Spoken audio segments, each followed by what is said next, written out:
moved out or the day that we get married? Does it expire when our parents die or when they prove themselves worthy of, or when they prove themselves unworthy of our respect? Does the commandment change somehow as we grow older and as we become independent? What might be our continuing obligations?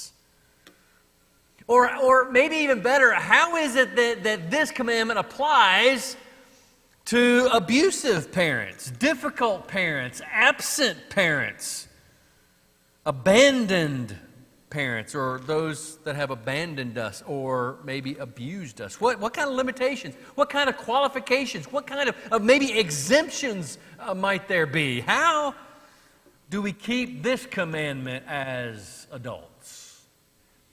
I mean, after all, the Ten Commandments weren't just given to kids. They weren't just given, we can't pick and choose which ones are just for kids, which ones just for old people, which ones are for men, and which ones are, they kind of apply to everybody. They're kind of all-encompassing. They were given to all the people of Israel. So how is it that I would be faithful to the command to honor my father and mother even beyond childhood? And maybe what we really need to do is take a step back and break it down just a little bit and talk about what does it mean to have honor at all? We don't really live in an honor-shame society like the ancient Israelites did. And so maybe honor is a term that we're not super familiar with. In the ancient Hebrew, honor, the word that they used in Hebrew for honor, was this word that talked about weight. A weight or a weighty matter. You might think of gravity. It spoke of to be heavy, to be grievous, to be hard, to be burdensome even, this word honor. You might think of gravitas when we think of the Old Testament term of honor, this idea of gravity where there's something so huge, so large, so weighty, so dense at the center of everything that everything just kind of revolves around it. We think of the solar system. The sun is so large, it has such gravity that it holds everything in its orbit, and everything is oriented around the center, the sun, of the center of the solar system. And so when the Hebrews would use the word for honor, they would think of that center locating item, that piece that's so gravitas, that's so weighty, that's so heavy, that everything seems to revolve around it. This significant priority in our life that's never taken lightly, that's always thought of in highest of terms, and is always kind of taken into consideration when we direct our paths. The Greeks used a different word in the New Testament when it talks about honor, and it was this idea of value, this high value is the way the Greeks thought of honor, that we're going to value something so highly. And because we value it so highly, it's kind of always in our thoughts. We determine its value so high that it enters into our considerations when doing just about everything because its value is so great. But whether we're talking about old ancient terms of Greek or Hebrew or today's world, our culture kind of works against us on this. Western culture is different from a lot of cultures around the world, but a lot of cultures in other places in the world we might think of as honor-shame cultures. It's where in honor-shame cultures, typically the community is more important than the individual. And in that community, age or elderly people are thought of as having great wisdom, and so there's great advantage in getting older. They place a low value on independence and autonomy and much greater value on the duty towards family. They associate age with wisdom, authority, respect, while associating youth with inexperience and folly.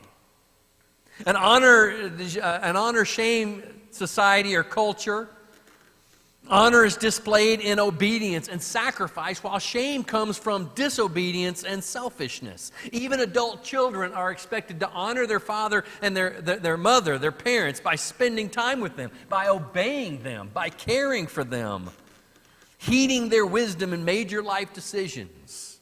And just as parents have sacrificed for their children, children are later expected to reciprocate the sacrifices with the benefit, to the benefit of their parents.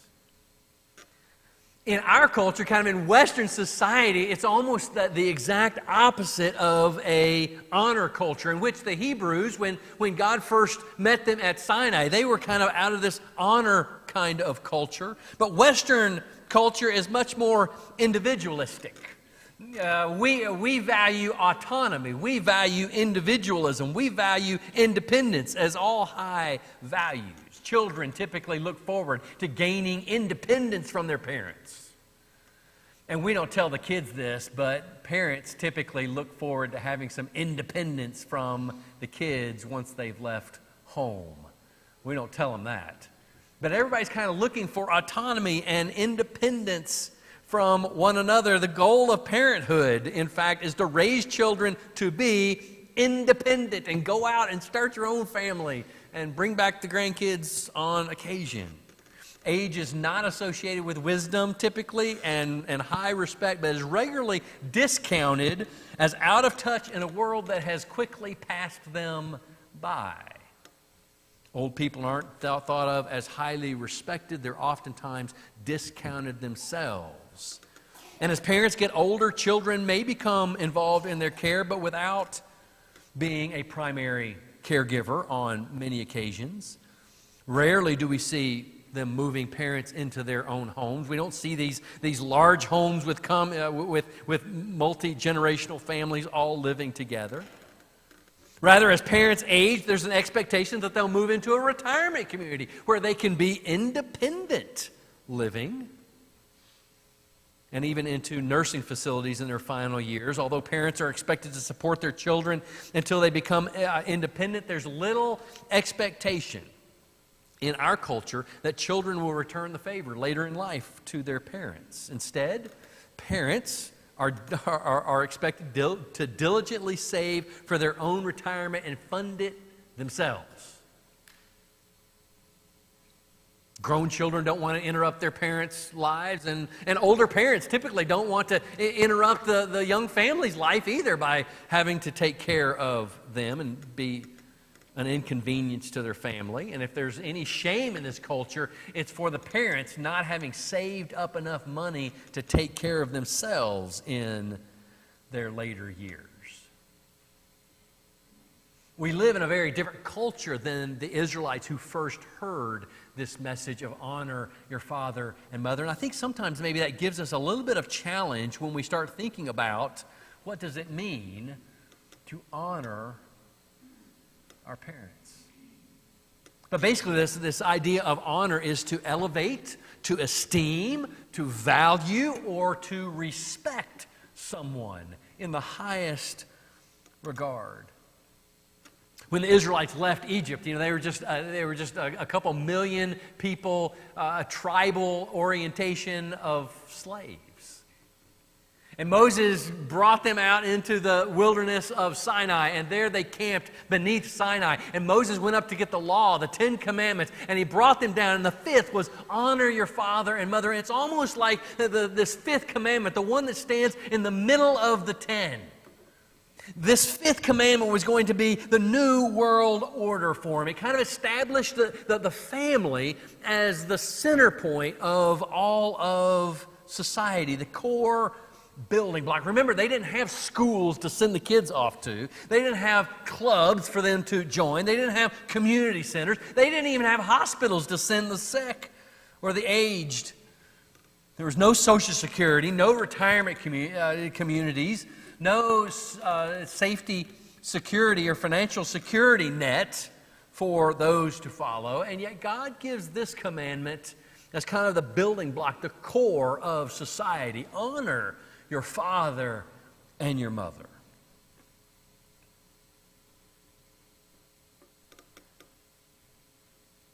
Did you know the Hebrew word in father literally means the one who gives strength to the family? The one who gives strength to the family. And mother is very similar to it. It's the one who binds the family together. It's almost like God is saying that in all of society, the most important fundamental building block of any society is the way the family functions together. And in Western culture, oftentimes when we think of family, we think of the nuclear family. We think of parents and kids until kids leave home, and then we think of parents and a second nuclear family. And so we oftentimes think of family very differently than a more communal society that thinks multidimensional or multi-generational in thinking of family. In other places in the world, when you speak of family, what pops in someone's mind is grandparents, great-grandparents, nieces, nephews, uncles, aunts, children, grandchildren, nieces, nephews, and even, it's kind of an extended view of family. But in Western culture, the one in which you and I live in, when we think of family, the thing that pops into our minds first is just this nuclear family that we participate in most frequently. In Hebrew society, as God gives this commandment to honor your father and mother, it's almost like God is thinking that each generation has two different perspectives. The first perspective is the next generation. God expects one generation to teach and train, to provide for and protect the next generation. It's this idea that parents have a responsibility to their kids to bring them up, to provide for them, to take care of them, to protect them, to prepare them to live in a mean and nasty sometimes world. That we have a responsibility to the next generation to teach them what they need to know, especially teach them about God. To share with them wisdom that we've learned and to impart in them so that they can actually survive in the world.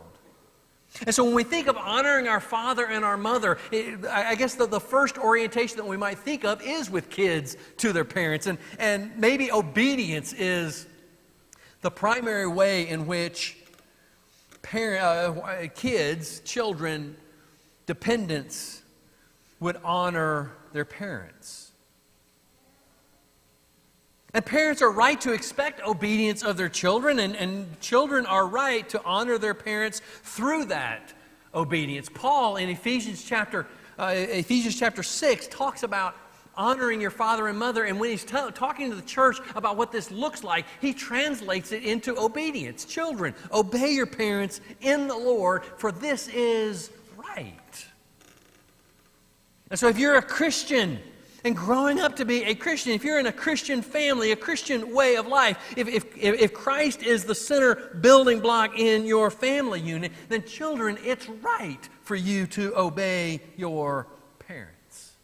And then Paul quotes, in this passage, he quotes the fifth commandment, for honor your father and mother is the first commandment with a promise, so that it might go well with you and that you might live long on the earth or long in the land. To obey someone is to submit to the will of the person who rightfully holds the position of authority, to comply with their demands or with their requests. It's to gravitate or rotate around the center of that universe. It's to obey the gravity with which they hold. And so learning obedience trains children to be submissive to authority figures all up and down the line, whether it be a school or government, or home or family, or whether it be even to God himself. John MacArthur puts it well when he writes, children who respect and obey their parents will build a society that's ordered and harmonious and productive. A generation of undisciplined, disobedient children will produce a society that is chaotic and destructive. And so God is building a new society here with the Hebrews. One of these fundamental building blocks is how we engage in family together. And one of the important pieces is children, honor your father and mother. And what that looks like is obedience. And it seems like one of the things that the promise is trying to teach us is how life gets better when we learn how to live in obedience. Whether it's to our parents, or from there we learn that, and we learn how to be obedient to government or to other authority figures, as well as to God Himself. And life gets easier when we learn how to be submissive and obedient to those who hold authority. I don't know if you ever heard this, but when I was growing up, I always heard, if you know what's good for you. Did you guys ever hear that before, or is that just a Southern thing? If you know what's good for you. And that's when I knew, okay, I needed to make a decision about obedience or non-obedience. I usually wanted to choose obedience because I knew that what that meant was it's going to be better off if I do what I'm told.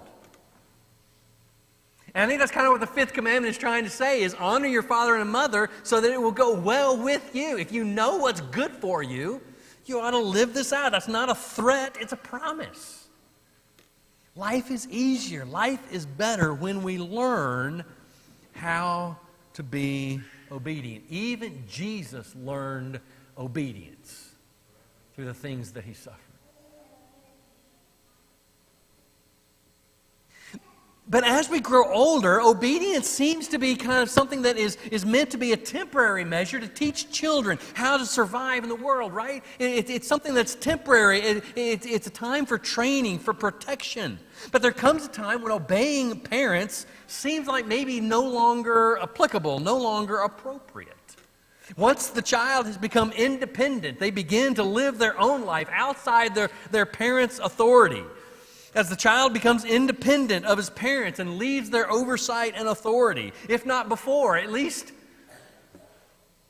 when children get married, it seems like there's a permanent shift, there's a permanent rift in the authority of the parents and the necessity of children to obey their parents. After all, when a man gets married, he leaves his father and mother and holds fast to his wife. And so it seems like there's an end to this period of time in which we are called through the commandment to honor our parents, honor our father and mother through obedience. But does that mean that we no longer have to honor our parents as adults?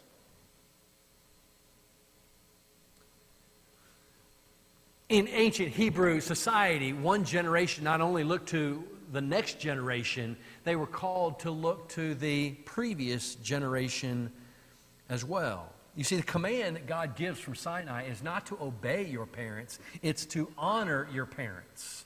And obedience is just one facet of that may take other forms as well. Obedience is one form that is just temporary, time-specific way of honoring parents. But as the relationship begins to change, so does what honoring our parents might look like.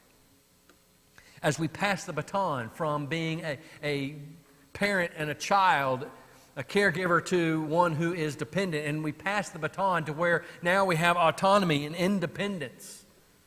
And maybe the relationship changes from being a parent to a child to being a coach or a mentor to a younger person. And even that relationship, as we grow older, changes even still further to where maybe now it looks much more like peer mentoring among co-equals. And then as life moves on even further, that relationship may change even further to where the caregiver actually becomes much more dependent upon the child. As that child begins to become the caregiver and the holder of the wisdom. This transition is a little bit difficult for us. We're not quite used to this. It's been years and years and years since our parents have been taking care of us. And sometimes that transition is difficult on both sides. Sometimes it's hard for kids to pick up the baton. Sometimes it's hard for parents to let go of the baton. But the baton always changes from one generation to the next. And so how then, I guess is the question, how then in the midst of a changing relationship do I honor my father and my mother? Well, this week I just thought of five ways that I think that we could show honor to our parents as adults. There are many others. I'm sure you could probably think of 5 yourself, but these 5 I think are critical ways in which we could honor our parents even as we grow older. And first of all, I think we could forgive them. Forgive our parents is a way to honor them. Did you know, and this is fascinating, did you know there's no perfect parents? Did you know that? Those of you who are parents just need to wake up and look in the mirror each morning, right, to realize there are no perfect parents. Everybody makes mistakes, and that includes parents. Everybody seems to kind of fumble the ball at times. All of our parents have at times fallen short of even their own expectations, let alone our own. They've all made unwise decisions. They've all had unrealistic expectations. And sometimes they've even, fathom this, sometimes they've even sinned against us. They've said things and done things that have left us deeply wounded. They have at times acted selfishly towards us. And maybe others have even abused us, if not sexually, physically, or verbally. And one of the ways that I think that we could honor our parents is to not sit in bitterness and frustration and anger, unable to move past our parents' failures, but to work hard at extending grace and forgiveness to them. Now that's hard. Forgiveness is hard in general. But especially when we have been wronged by someone as close as a parent, who's supposed to be that authority figure, who's supposed to be the one who's providing for us, who's supposed to be the one who's protecting us, who's supposed to be the one who loves us, who's supposed to be the one who cares for us. And yet they've made mistakes. They've done wrong. Maybe some of it's just mistakes, but other times maybe it's much, much more than that. When Jesus was on the cross, when they were putting him on the cross, you remember his prayer, don't you? Forgive them, for they know not what they do. And as difficult as it is for us to forgive anyone who wounds us, who harms us, who treats us poorly, it seems like this is one way as adult children that we can come to the table and acknowledge the fact that we don't have perfect parents because there aren't any perfect parents. And we can extend grace and forgiveness in as much as God has given it to us to extend. But this is a hard one. A second thing I think that we could do if we wanted to honor our parents is to speak well of them. If you remember, the root of honor is to elevate, esteem, to value or respect. And it seems like our words have a way, not only our actions, but our words have a way of esteeming someone's position. And one of the ways in which we can extend honor to them, whether they live close to us or whether they're involved in our life at all, even, is to speak well of them. Which might need for us to extend a little bit of forgiveness, to have some kind of inner attitude of esteem, if not for them as a person, at least for that position of being our parent. I mean, we live in a world that is a kind of full of opportunities to gripe and complain and to spread all kinds of woe is me stories, either on social media or in a whole lot of other venues, about whether it be our authority figures in the government, whether it be our parents, whether it be our bosses, our neighbors. It just seems so easy just to get on Facebook and talk about authority figures in this way, in negative light. And it seems like one of the ways in which we could go a long way in extending honor to our parents is refrain from criticizing our parents in public. Even though we may disagree with them or even dislike a lot about them, it seems like our parents deserve some level of respect. They did some things right. They may not have done everything right, and they may have done more wrong than they did right, but they at least did some things right. They sacrificed much for you, particularly when you were very small. They did something. I mean, look, you're here. They did something right. And it seems like we can honor them by looking, and maybe looking hard, but looking for the good in them, looking for the good things that they did, looking for the good things in their life. And maybe in this regard, maybe it's difficult for us because our parents may have been a disaster of a parent, and maybe it's helpful for us to disassociate what it means from their person from their position.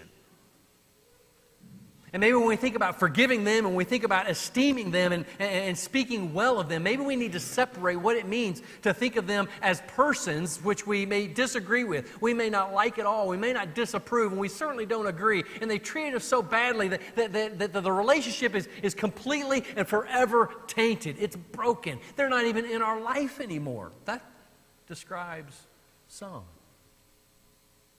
But even then, we can honor our parents by honoring the position that they hold, this role that they served in our life. Although served poorly, we can still kind of associate and honor the fact that they are our parents. It's kind of like what Paul wrote over in Romans chapter 13 when he talks about honoring and giving honor to whom honor is due. And he's talking about honoring the government. And I'm sure that Paul didn't agree with everything that was going on with the Roman government when he wrote these words to the church in Rome. But he still advocated that they give honor to whom honor is due and respect, if not the person, at least respect the position. And I guess that's kind of an issue even today as we go through election cycle after election cycle. I've heard it said a number of times over the last few election cycles, he's not my president. Have you ever heard that before? He's not my president, and I've heard that on both sides of the aisle in our political reality. And the flip side of that, someone will say, well, we can respect the position if you don't respect the person. Have you heard that before? And I guess that's kind of the same sentiment that I'm talking about with regard to parents who've done us so wrong that they're no longer part of our life. Forgiving them and speaking kindly of them is not a matter of drawing them back into our life if that is not wise or possible. It's not a matter of covering over the wrongs that have done. It's not a matter of forgetting the wrongs that are done, but it's a process of working through them, and part of that may be just distinguishing between the person and the position. And if we can do that, then we can speak well of them in what they did well for us. A third way that I think that we can honor our parents is, as adults, is by seeking their wisdom. There's lots of life, there's lots of twists and turns along life's journey. And one of the things that we can do in honoring our parents is realize that on many of these journeys, many of these curves in the road, our parents have been this way before. And it's not exact. Obviously, the world has changed, and the world is very different now from when our parents were our same age and when they were growing up. But they've still garnered a lot of experience in their years. The Bible oftentimes associates youth with folly and wisdom with age. And I guess that somewhat applies in any generation, in any culture. The longer we live, the more experiences we have. And from those experiences come a measure of wisdom.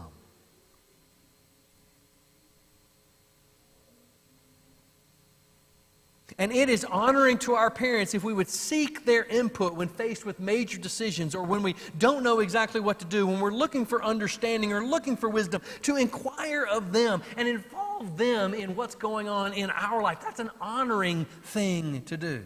Even if we don't heed their advice, even if we don't listen to what they say, even if we don't do what they would advise that we do, that's okay. It's just the process of inviting them into our life by seeking their wisdom is an honoring thing to do.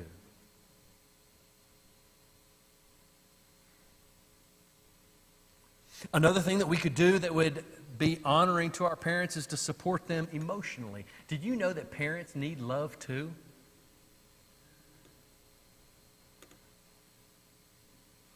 They've been our caregiver for so long. They've patched us up so many times. Sometimes it's difficult or easy to forget they need encouragement too.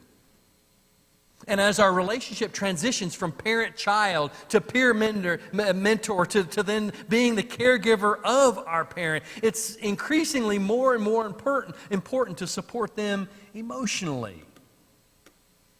This passing of the baton as they grow older and become less independent and more independent on our help, it's not just our physical help they may need, but our emotional support. There are many, and for good reason, fear the combination of age and isolation, and our society is one that is isolating, to say the least.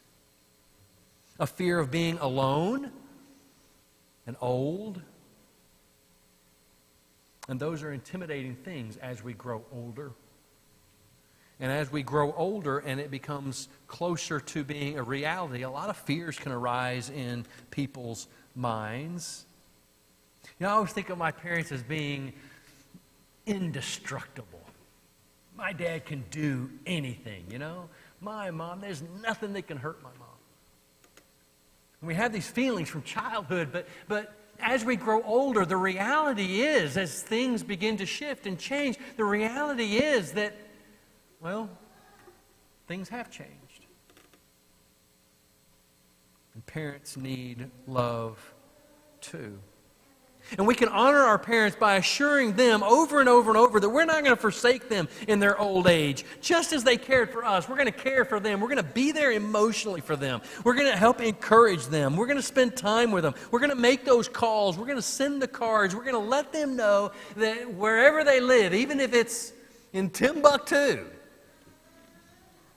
that they're not alone. They haven't been forsaken. And at a time when millions of adults are living alone and abandoned, consigned to nursing homes, hospitals, cared for by professionals, and professionals really only because family members are uninvolved and uncaring, it seems like the church, Christians, have a unique opportunity to show the world what it means to honor our father and mother.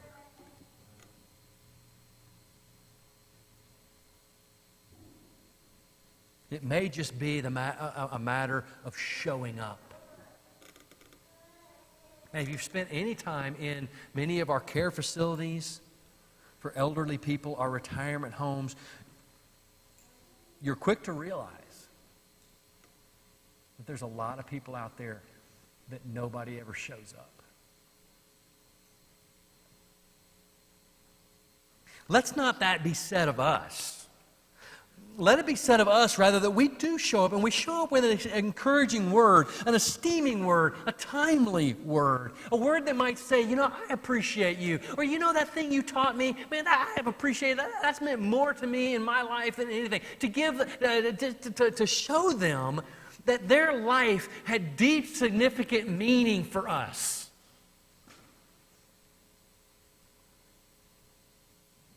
To esteem them and support them emotionally for all the times when they've supported us and return that favor back to them by being there for them. We can honor our parents.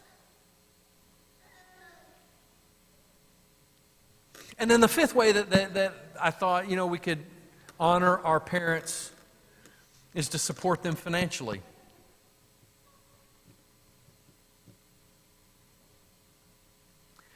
Like we said earlier, in our culture, the larger shame is not abandoning our parents. The larger shame is getting to retirement and being unprepared. to not having saved up enough of a nest egg, and how shameful it is for you not to have enough money to take care of yourself that you have to move in with your son or your daughter. That's kind of the epitome of shame in our culture. And because of that, we oftentimes have this anticipation that parents are supposed to provide for themselves, and I'm off the hook. And so what we end up doing in our middle years is we start spending a whole lot of time thinking about our retirement, because we don't want to be shameful. We want to get to retirement having enough to survive. So we start thinking about our retirement. But it seems like to honor our parents, we ought not just think about our retirement in our middle years. We ought to be thinking in our middle years about their retirement. We ought to be thinking about making sure our parents are taken care of during their retirement years as well. It's simply a matter of honoring them. Paul writes a letter to Timothy in the 5th chapter of his first book to Timothy.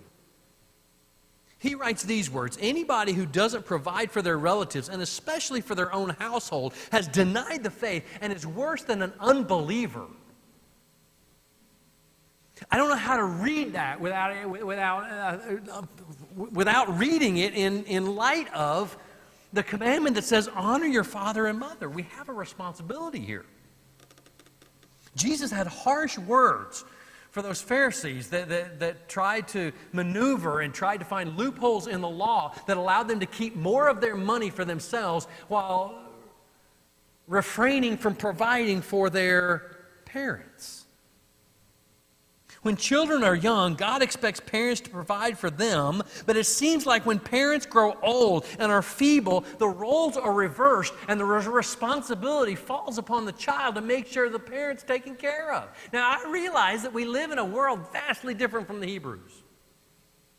We live in a world that's vastly different from Jesus or Paul or any of the biblical writers. And we have these cool things like retirement accounts and 401ks and savings and banks. I mean, we got some cool stuff.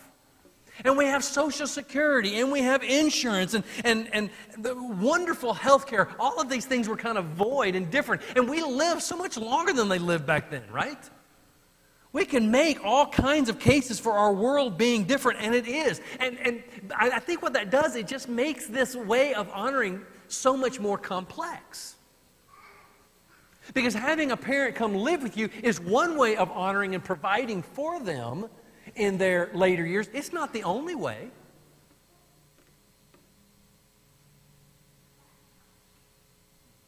But it does seem like that it falls upon the children to make sure that however it's drawn up, however it's worked out, whatever the complexities, whatever the financial needs are, it seems like the children ought to be held responsible by ourselves. That it's our responsibility to make sure that one way or another our parents' needs are taken care of.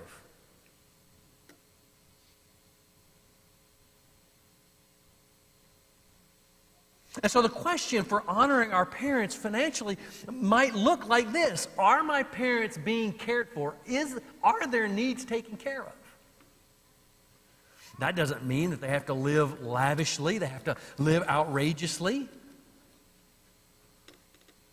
But let's make sure their needs are being met. I appreciate Jesus. You know, we talked a little bit about how when he was younger he learned obedience through the things he suffered. When he, early chapter of Luke notes that he went back to Jerusalem, or went back to Nazareth, and he was submissive to his parents. Luke chapter 2.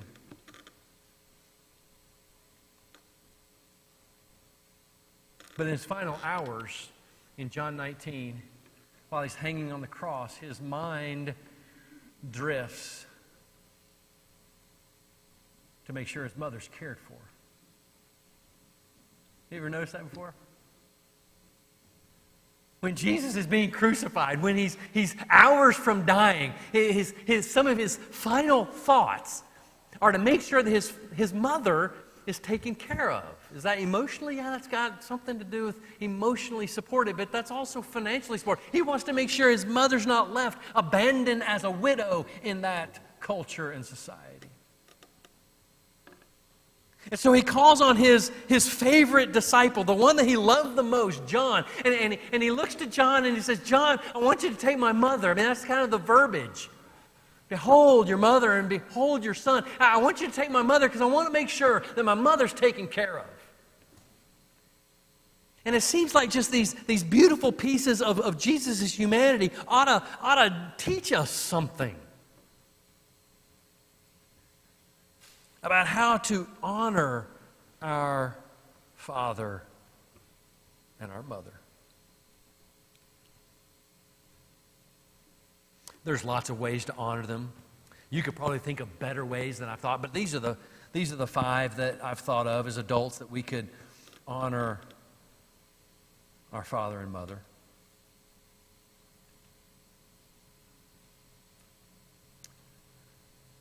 But maybe some of these will require that we change how we live.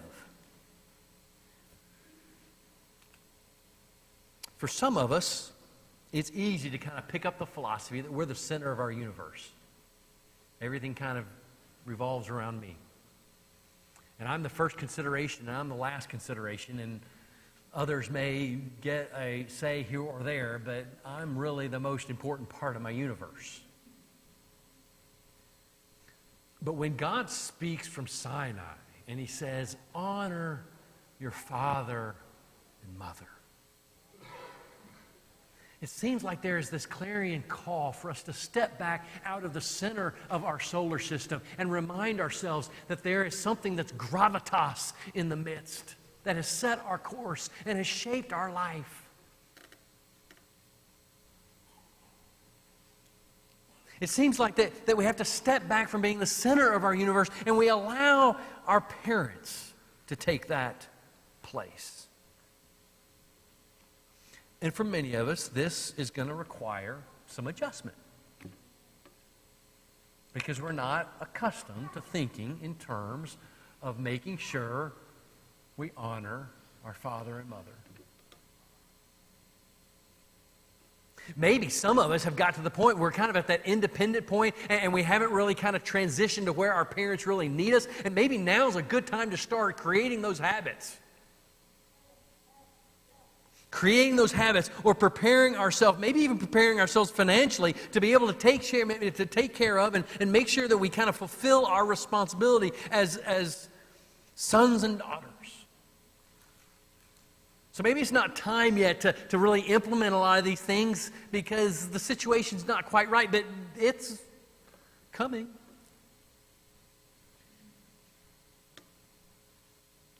And it seems like we ought to prepare ourselves. I guess in some sense it's a matter of obedience, isn't it? God said, honor your father and your mother. There's lots of ways maybe we could do that, but it seems like we have to do some of them. If we're going to be obedient, we must do something to honor our father and our mother. Let's pray. Father God, we give you thanks for a 5th commandment that you have told us that if we will do, it will make life better for us. And we're going to trust you, God, that is the case, but not just that it'll make life better for us, it'll make society run better if we would all do it.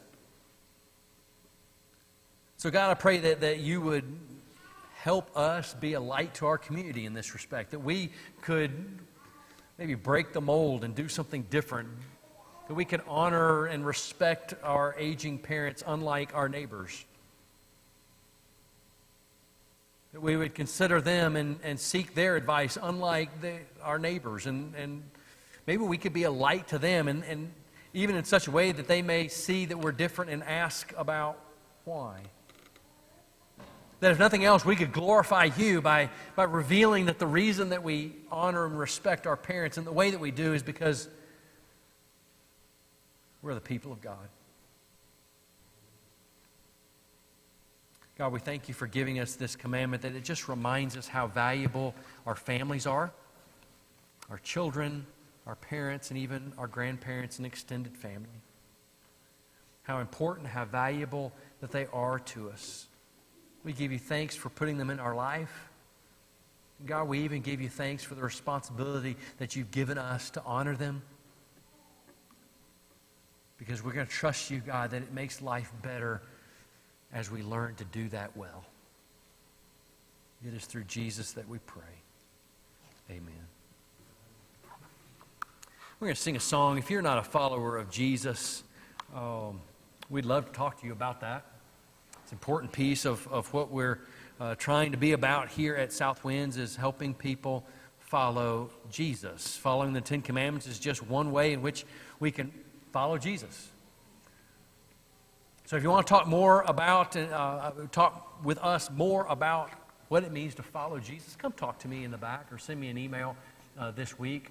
You can find that on the website and just send it to contact us, and I'll get that. We can carry on a conversation or do that by email as well.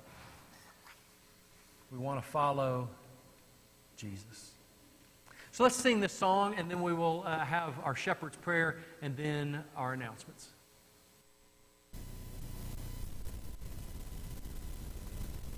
Hosanna.